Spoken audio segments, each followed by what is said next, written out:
మేమైతే క్యాండిడేట్ అంటే ఇద్దరం పోవాలంటున్నాం. రూల్ అయితే ముగ్గురు పోయేది ఉన్నది.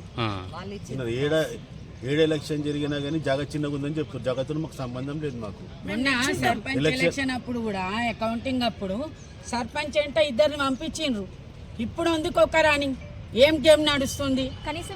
ఇక్కడ ఏమి అసలు అవకతవకలు జరుగుతున్నాయి.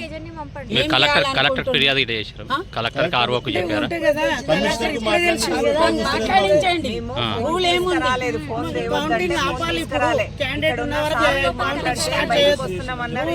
ఏముంది?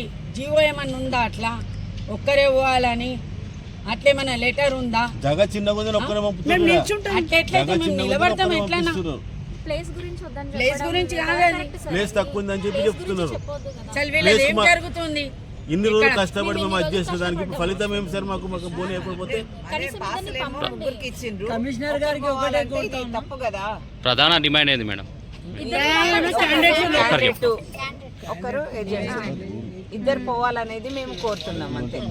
ఇంతవరకు కూడా ఇన్ని సంవత్సరాల నుండి ఇద్దరిని పంపించిండ్రు. ఇప్పుడు ఒక్కరే అనేది ఎందుకు పెట్టిండ్రు? మరి నిన్న ఎందుకు చెప్పలేదు ఒక్కరే పోవాలని?